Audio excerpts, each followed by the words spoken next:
네, 안녕하세요. 네, 저는 26년도 3육중 1학년 1학기 2차 진단평가 해설 영상을 맡게 된 구주입의 구리본원 안상원 강사라고 합니다. 네, 3육중 여러분, 두 번째 시험, 첫 번째 시험보다 잘 보셨나요? 성적이 오른 친구도 있을 거고, 또 떨어진 친구도 있을 거고, 또 제자리인 친구도 있을 것 같습니다. 그러면 왜 내가 점수가 올랐고, 왜 내가 점수가 떨어졌고, 왜 내가 점수가 제자리인지 다시 한번 해설 영상 통해서 여러분들의 성찰할 수 있는 계기가 되었으면 좋을 것 같습니다. 네, 우선 해설 영상에 앞서 작년에 저희 구주입회와 함께 같이 우수한 성적을 받은 학생들 명단인데요. 한눈에 보기가 너무 힘듭니다. 네, 여러분들도 내년에 이 명단에 들 수 있도록 저희 구주입회와 함께하면 좋을 것 같습니다. 네, 그러면 본격적으로 해설 영상 시작하도록 하겠습니다. 네, 먼저 시험 범위입니다. 예년과 동일하게 문자식부터 정비례, 반비례까지 출제가 되었고요. 문항수도 동일하게 객관식 20문항과 단답형 3문항으로 출제가 되었습니다. 네, 저희가 실질적으로 점수가 나온 건 아니지만 아이들에게 이제 가채점 결과를 한번 파악을 해봤는데 꽤 100점이 나왔다는 것으로 조사가 됐습니다. 그럼 과연 시험이 쉬워서 100점을 맞은 것인가, 아니면은 시험이 쉽지 않은데 저희들만의 무언가가 있는 것인가를 한번 생각해 봐주시면 좋을 것 같고, 저와 같이 문항들 분석해 보시면서 같이 얘기 나누면 좋을 것 같습니다. 네, 먼저 본격적인 3육중 기출 분석에 앞서 올해 고3 6월 평가원 기출 22번 공통 마지막 문항인데요. 이 문제를 보시면 이제 A1이 있고, A1이 이제 1이고 A3가 4라는 이제 초계항을 제시를 해줬고, 어떠한 이제 수식을 따라서 이 식을 만족시키는 자연수 K의 개수를 구하라고 이제 문제가 제시가 되었는데, 우선 EBS에서 공식적으로 제시된 해설지는 다음과 같습니다. 네, K가 홀수일 때와 K가 짝수일 때로 나누게 되고, 또 K가 짝수일 때는 또 M이 홀수일 때와 짝수일 때로 나눠서 이렇게 조금 복잡하게 풀도록 제시가 되어 있습니다. 그럼 과연 지금 수능 문제가, 킬러 문제가 배제가 됨으로써 약 6개의 문항이 준킬러로 등장을 하게 되고, 그 6개의 문항들을 이러한 호흡으로 풀어낼 수 있을 것인가, 이러한 시험장에서 이러한 긴 호흡을 갖는 풀이를 내가 6문항을 정말 집중 있게 풀어낼 수 있을 것인가에 대해서 한번 생각해 볼 필요가 있을 것 같습니다. 그러면은 이 문제를 이렇게 풀지 않고 어떻게 풀어야 되지? 라는 이제 말씀을 해 주신다면 저희는 이제 규칙화 패턴이라고 답변을 드릴 수 있을 것 같은데, 이 문제를 결국에 학습을 통해서 어떤 식으로 접근을 해야 되는지는 추후에 다시 말씀드리도록 하겠습니다. 수학은 결국에 어려운 문제든 쉬운 문제든지 간에 본질적으로 묻는 것은 다르지 않다고 생각을 합니다. 이 문제가 문제가 길어서 또는 복잡해 보여서 어려워서 안 풀어, 이게 아니라 그 문제를 좀 보고 있으면 이 문제의 핵심은 이거구나, 어떤 개념이 내재가 되어 있고 출제자의 의도가 이것이었구나를 쉽게 파악을 하기 위해서는 이런 규칙과 패턴을 찾는 훈련이 굉장히 중학생일지라도 중요하다고 생각을 합니다. 네, 그러면 이제 본격적으로 3육중 기출문제를 한번 살펴보실 텐데요. 네, 오랜만에 시계 문제가 출제가 됐어요. 네, 현재 시각이 4시와 5시 사이에 있고, 시침이 3분 전이고 분침이 3분 후일 때 시침과 분침은 이제 반대로 일직선이 된다고 한다. 그렇다면 현재는 몇 시일까라도 이제 질문을 하여 있는데, 사실 시계 문제가 굉장히 오랜만에 나왔기 때문에 처음부터 어려운 문제는 출제할 수 없었다고 생각을 해요. 그래서 이 문제도 사실 비교적 사실 3분 전, 3분 후라고 할지라도 비교적 간단하게 문제를 풀어낼 수 있을 것 같고요. 근데 결국에 3육중에서 오랜만에 이러한 사고력 문제를 내주었기 때문에 앞으로 시계 문제, 고장난 시계라든지 아니면 또 다른 뉴턴선이라든지 조금 더 어려운 사고력의 문제가 충분히 나올 수 있다. 그래서 이 문제에 대해서 저희 구주입에는 조금 더 아이들에게 얘기를 해주면서 어려운 문제라도 기피하지 않고 잘 풀어낼 수 있도록 학습을 시킬 수 있었던 좋은 전환점이었던 것 같습니다. 3육중 선생님들 조금 더 어려운 문제 내주셔도 저희가 잘 준비시켜서 아이들 성적을 책임질 테니 얼마든지 어려운 문제 적극적으로 출제해 주시길 바라겠습니다. 네, 다음 문항입니다. 다음 문항 같은 경우는 자연수 n에 대해서 SN이 제시가 되었고 서로 다른 소인수의 합이라고 정의가 되어 있습니다. 따라서 이 SN을 가지고 다음과 같은 방정식을 풀게끔 하였는데요. 그럼 이 한 문제를 풀기 위해서 저희 구주입에는 어떤 학습을 하느냐? 일단 첫 번째로 소인수 분해를 조금 이제 다시 한번 복습할 수 있는 문제를 다루게 되고, 또 어떠한 새로운 기호에 대해서 정의를 내릴 수 있는 문항을 공부를 하게 됩니다. 이런 것들을 공부하고 또 융합형 문제로 결국 마지막 2번 문제 같은 경우에는 저희가 이번에 실시한 피벗 타임 모의고사인데요. 거기서 이제 출제가 되었던 방정식 문제인데, 결국에 방정식을 풀면 결국 7의 배수의 특징은 무엇인가? 1단원 내용의 문제를 이제 개념을 물어보거든요. 이런 것들을 평소에 학습을 해서 어떤 문제가 나오더라도 당황하지 않고 잘 풀어낼 수 있도록 저희는 한층 한층 레이어를 쌓아 실력을 쌓아 올리고 있습니다. 근데 결국에 소인수 분해, 또 새로운 기호의 정의, 그 다음 방정식의 풀이, 이 세 가지가 종합이 되어 있지만 충분히 그 레이어가 잘 쌓여 있는 친구들은 문제없이 잘 풀어낼 수 있었을 것이라고 생각이 들고요. 네, 이 문제도 어려워 보일 수도 있지만 사실 어렵지는 않았던 문제일 것 같습니다. 네, 다음 문항입니다. 네, 다음 문항 같은 경우는 좌표평면 위에 세 점이 제시가 되었고, 이걸 만족하는 A, B, C에 대해서 이제 가장 작은 값을 구하라고 하였는데요. 사실 여기서 또 눈여겨볼 게 이제 1번 보기를 보시면 A와 B의 부호를 판단할 수 있는 보기를 주셨어요. 그러면은 이 문제만으로도 어려운데 이거 내가 부호까지 어떻게 판별해야 되지? 라는 생각이 또 들 수도 있는데, 그게 아니라 저희 구주입에 같은 경우에는 이제 13번 이 문항이 역대 3.6중 기출에도 실려 있고, 최고 수준이나 저희 이제 파이널 체크라는 교재에도 수록이 되어 있고, 또 실제로 13번 문항은 저희가 다시 한번 피벗 타임 모의고사에서 실시했던 문항입니다. 이런 문항을 통해서 기출 베이스를 철저하게 아이들에게 이제 인식을 시켜주도록 하고요. 저희가 지난 1차 진단평가를 해설을 할 때 3.6중 선생님들이 부호에 대해서 조금 더 신경을 쓰시는구나 라는 것을 파악을 하였습니다. 따라서 그 부호를 이번 단원에서는 어떻게 판별을 할 수 있을까에 대해서 굉장히 많은 연구를 하였는데, 그 연구의 결과가 결국 중학교 1학년 수준에서는 절대값, 세제곱, 제곱, 더하기, 빼기, 곱하기 이런 것들을 섞어서 어떻게 하면 부호를 어렵게 주고 유추할 수가 있는가에 대한 훈련을 또 마찬가지로 피벗 타임 모의고사에서 실시를 하였습니다. 이런 학습이 잘 되어 있는 학생이라면 사실 저희가 연습한 문제가 조금 더 제가 볼 때는 어려워 보이거든요. 물론 따로 떨어진 문제긴 하지만 이 문제가 학습이 된 친구들이라면 3.6중 기출문제, 저 문제도 수월하게 풀어낼 수 있었을 것이라고 생각을 합니다. 네, 다시 한번 말씀드리자면 13번에서 배우는 핵심, 좌표를 찍고 높이가 몇이고 좌표를 통해서 밑변의 길이가 절대값 A-P를 의미하는구나 라는 것을 학습을 하고, 또 14번 유형에서 복잡하지만 결국 어떠한 원리들을 보면 손쉽게, 비교적 쉽게 부호를 판별할 수가 있어요. 이런 것들이 다 학습이 된 친구들이라면 이 실제 기출 문제에 잘 적용을 해서 문제를 잘 풀어낼 수 있을 것이었다고 생각을 합니다. 네, 다음으로 단답형 2번입니다. 단답형 2번 같은 경우에는 이제 저희가 문제 복기를 할 때 다음 그림과 같이라는 말에 좀 넣었는데, 사실 아이들 얘기를 들어보면 그림이 없었던 것으로 추정을 합니다. 근데 일단 그림은 저희가 일단 수록을 해 두었지만 그림이 없었다는 점 참고해 주시면 좋을 것 같고요. 그럼 결국에 그림이 없는 상황에서 아이들이 반비례가 그려져 있었는데 왜 이번엔 없지? 라고 당황하는 것이 아니라, 또 이것도 그림 없어? 그럼 내가 쉽게 그려줄게 라는 또 생각을 통해서 아이들 손쉽게 풀 수 있도록 훈련을 시켰는데요. 처음에는 마찬가지로 3.6중 기출 베이스입니다. 3.6중 기출 베이스로 조금 더 디벨롭을 해서 피벗 타임 모의고사에 출제를 하였고, 네, 그림이 있던 상황에서 반비례의 핵심, 결국에 반비례의 핵심이라는 것은 x 곱하기 y가 항상 a 값으로 일정하다는 것이 반비례의 핵심이기 때문에 그 핵심만 일단 16번 문항에서 점검을 하고, 이걸 통해서 18번으로 디벨롭이 돼서 마찬가지로 피벗 타임 모의고사 수록된 문제인데요.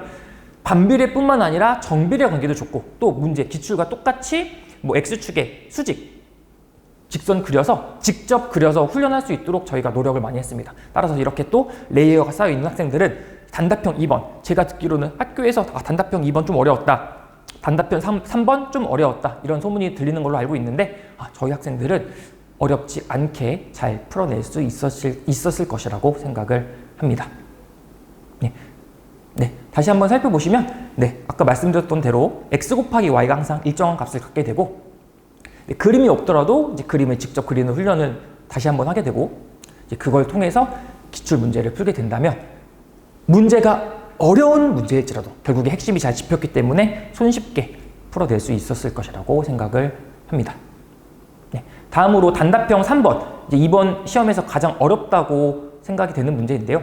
좌표 평면 위에 P점이 있어요. 이제 P1이 0,0부터 시작을 해서 오른쪽, 위쪽, 왼쪽, 아래쪽으로 방향을 바꾸면서 이제 1, 2, 3, 4만큼 늘려가면서 이동을 한다고 해요. 그럼 결국에 이 모양 구조는 나선형 문제, 나선형 모양으로 구조가 될 텐데, 그럼 마찬가지로 이 문제를 읽어본다면, 생각을 해본다면, 근데 뭐 점이 이제 결국에 물음이 마이너스 88,88 또 49,50 이거를 하나씩 나열해서 뭐 쓸 수는 있겠지만 사실 시간적으로 굉장히 소요가 많이 되고 체력적으로도 부담이 될 수밖에 없습니다. 그럼 결국에 이 문제는 나열해서는 답이 나오겠지만 나열을 해서는 또 안 되기도 하는 문제라고 생각을 합니다. 그럼 결국에 어떤 식으로 접근을 해야 되냐? 먼저 P1과 P2까지는 좌표축을 위로 움직이고 있기 때문에 4분면이 결정이 되지 않는데요. 근데 결국에 P3부터는 1,4분면, P4, P5, P6 이렇게 계속 구조가 반복이 된다면 주기별로 1,4분면에 있는 점, 2,4분면에 있는 점, 3,4분면에 있는 점, 4,4분면에 있는 점이 일반화가 쉽게 될 수 있습니다. 그럼 이 패턴을 이 규칙을 판단한 후에 결국에 마이너스 88,88은 2,4분면 위의 점이니까 2,4분면 위의 점은 4번 케이스겠구나. 4번 케이스 같은 경우에는 m을 이렇게 구하면 되겠네. 그래서 m의 값은 176이야 라고 손쉽게 생각을 할 수 있을 것 같고, 또 마찬가지로 49,50이라는 점은 1,4분면이니까 1,4분면은 3번 조건이겠구나. 그럼 3번 조건에 해당하는 일반화식은 이렇게 되니까 손쉽게 n의 값이 99다라는 것을 파악할 수 있을 것 같습니다. 따라서 뭐 정답 2n 플러스 n의 값이 451로 쉽게 구조화돼서 구해낼 수 있을 것이라고 생각이 들고요. 마찬가지로 이 문제를 풀기 위해서 저희가 이 문제는 사실 1차 방정식 전 문자식 단원이라 나선형 구조긴 한데 이 문제를 학습을 다시 시킵니다. 왜냐하면 이제 이런 규칙과 패턴을 알기 위해 굉장히 좋은 자료라고 생각을 하기 때문에 또 단원 간의 경계를 좀 허물고 싶어서 이런 문제를 다시 한번 학습을 시켜서 나선형 구조에 대한 이해를 시키고요. 또 다음 대칭 이동이 무엇인지 또 최고 수준 파이널 체크를 통해서 수도 없이 연습을 시킵니다. 또 그 다음에는 이런 것들이 융합이 돼서 좌표가 있는데 이제 어떻게 이제 좌표가 뭐 시계 방향 또는 반시계 방향으로 뭐 몇 초에 어떤 값만큼은 움직인다고 한다라고 또 문제를 출제를 해서 마지막으로 연습을 시킨 다음에 이런 것들이 다 규칙과 패턴을 발견할 수 있는 데 도움이 된다고 생각을 하고 직접 다 세지 않아도 되는구나, 어떤 규칙이 다 있겠구나 라는 것을 머릿속에 인지를 시켜주게 됩니다. 그럼 결국에 마지막으로 다시 한번 저희가 피벗타임 모의고사에서 해당과 같은 문제를 다시 한번 점검을 시키고요. 아이들이 정말로 이해를 하였는지 아니면은 조금 부족한 부분은 어디였는지 다시 한번 점검을 할 수 있었습니다.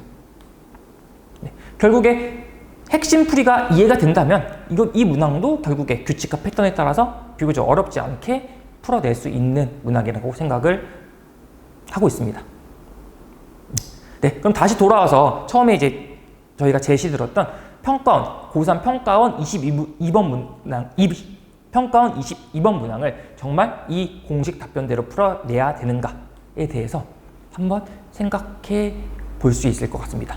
절대로 이런 것들을 물론 연습할 때는 이렇게 구조화 시키기 위해서 연습을 하겠지만 시험에서는 이런 것들이 아니라 규칙과 패턴을 적용해서 이 문제 같은 경우는 사실 수열처럼 보이지만 어떠한 증거 패턴을 갖고 있구나 라는 것을 인지를 하게 되고 그러면 초항이 1과 4고 경우가 플러스 1은 한 가지, 플러스 4는 이제 두 가지라는 것을 파악을 하게 된다면 결국에 1에서 10까지, 4에서 10까지 증가량을 한번 어떻게 증가하는지 파악을 하면 되겠구나 라고 생각을 할 수 있을 것입니다.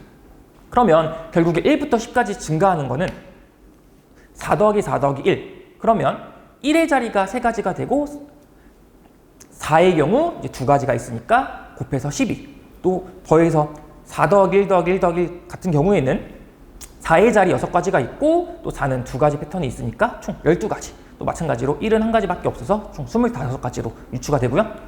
또 마찬가지로 4에서 10까지 갈 때도 뭐 6이 증가하는 경우가 4가 한 번 나오고 1이 2번 나오고, 그럼 4의 자리가 결정이 되어야 되니까 자리 3가지 곱하기 해서 6으로, 또 1만 더해서 6이 되는 경우는 1가지니까 총 더해서 7가지. 최종 답은 32가지로 규칙과 패턴을 이해할 수 있는 힘이 있다면 수능 문제, 아무리 어려운 문제라고 할지라도 우리 아이들 손쉽게 풀어낼 수 있을 것입니다. 그래서 이러한 증가 패턴을 해석하는 게 사실 어렸을 때부터 학습을 한 친구들과 후에 학습을 하는 친구들 간의 실력은 월등히 다를 것이라고 말씀드릴 수 있을 것 같습니다. 그러면 마지막으로 총평 및 학습 전략입니다. 먼저 시험 범위 같은 경우는 결국에 수능 문제든 중학교 1학년 내신이든 본질을 꿰뚫어 보면 다 어떠한 핵심 개념에 수렴을 하게 되는데, 그럼 결국 그 핵심 개념을 읽어낼 수 있는 학생이라면 어려운 문제가 됐건 쉬운 문제가 됐건 다 똑같습니다. 다 똑같은 원리로 풀어낼 수 있다라는 점을 말씀드릴 수 있을 것 같고, 또 이번 시험에서 시계 문제가 출제가 되었으니까 앞으로 사고력이 관련된 문제도 충분히 시험에 나올 수 있겠구나. 그러면 이 사고력 문제도 좀 심층 학습을 통해서 나의 것으로 만들어야 되겠구나 라는 것을 또 생각해 볼 수 있을 것 같고, 또 앞서 보여드렸듯 소인수 분해라든지 아니면 문자식 기본 내용이라든지 이런 것들이 다 시험에 출제가 되었기 때문에 어디 하나 구멍이 있으면 안 되는 시험지였습니다. 따라서 여러분들이 학습을 나 조금 쉬고 뭐 여름방학 때 좀 쉬고 겨울 때 해야지 이게 아니라 매일매일 루틴 잡아서 열심히 할 수 있는 그런 습관을 만드는 것이 굉장히 또 중요하다고 말씀드릴 수 있을 것 같고요. 또 부교재를 그 자체로만 보는 것이 아니라 이 부교재를 조금 더 한 단계 더 발전시켜서 본질적으로 물어보는 게 무엇이었고, 이게 조금 더 어려운 개념을 물어보더라도 결국에 쉽게 구조와 패턴을 통해서 알아낼 수 있는 그런 힘을 길러야 됩니다. 또 마지막으로 학교별 기출 문항을 분석을 해서 이러한 369 선생님들이 어떤 문제를 조금 더 선호하시고 또 어떤 문제를 조금 더 선호하시지 않는지를 철저하게 분석을 통해서 아이들에게 제시를 해준다면 아이들 조금 더 효율적인 공부 학습을 이끌어낼 수 있을 것 같습니다. 그러면 저희 구주입 같은 경우는 왜 다른 학생들과 조금 더 저희 구주입 학생들이 왜 조금 더 이런 문제에 익숙하냐, 더 잘하냐라고 여쭤보신다면 저희가 한 달 동안 3주에서 4주 동안 진행되는 수업의 양입니다. 내신 윙이나 코어로 교과서나 기출문제, 지역 기출을 한번 풀게 되고, 내신 시그니처 교재로 강남권 기출이라든지 인근 고난도 기출이라든지 다시 한번 풀게 됩니다. 그럼 이렇게 학습을 하게 됐을 경우에 퍼펙트 모의고사를 실시해서 내가 정말로 잘 학습을 하였는가 점검을 하게 되고요. 이 점검을 통해 내가 파이널 체크라는 교재로 또 미비된 학습은 없었는지 다시 한번 점검을 하게 됩니다. 또 다시 한번 점검한 뒤에 내가 그동안 틀렸었던 문항들을 다시 한번 랩업 2050 교재로 학습을 하면서 내가 정말로 이번 시험 대비 잘 했구나 뿌듯함을 느낄 수 있도록 저희가 학습량을 늘려서 수업을 하고 있습니다.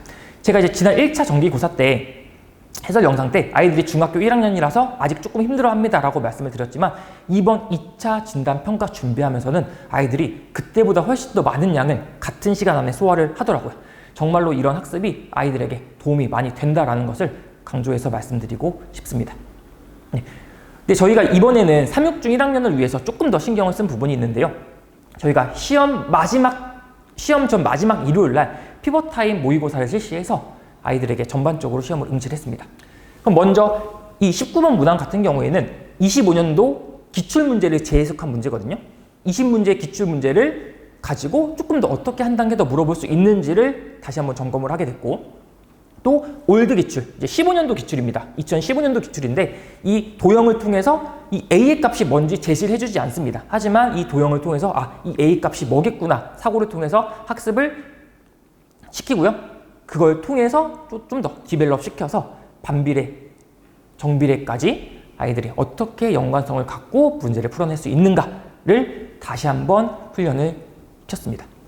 또 뿐만 아니라 이 문제는 최단 비출 문제인데요. 3.6중 역대 기출에서도 꽤 많이 등장하는, 또 최고 수준 파이널 체크에서 굉장히 많이 등장하는 기차의 문제인데, 기차의 문제 같은 경우 아이들이 어떤 한 지점을 지날 때 어려워하고, 또 기차가 다른 기차를 추월할 때 어려워하고, 또 기차가 터널에서 보이지 않을 때를 굉장히 어려워하는 3대장 문제 유형이라고 볼 수 있습니다. 근데 그 세 개의 별개의 문항을 하나로 수록을 해서 어떤 한 지점을 지날 때, 또 추월할 때, 또 터널에서 들어가 있을 때를 한 번에 물어봄으로써 아이들이 정말로 대충 감각을 가지고 문제를 풀어내는 것이 아니라 해당 카테고리별로 해당 핵심 개념들을 유추해서 풀어낼 수 있게끔 아이들 철저하게 훈련을 시키고 있습니다.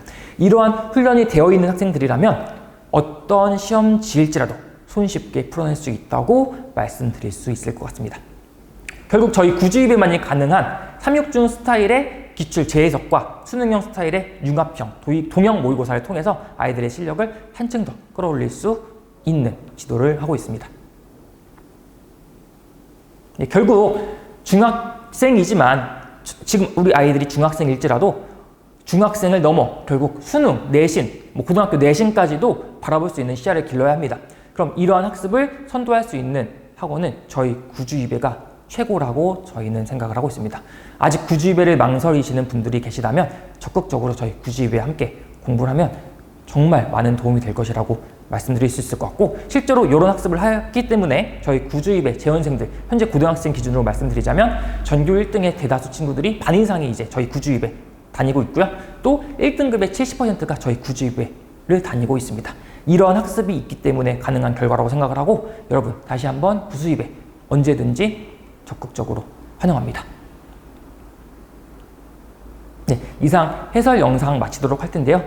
네, 저희는 다음 시험 분석 영상 때 다시 한번 뵐 수 있을 것 같습니다.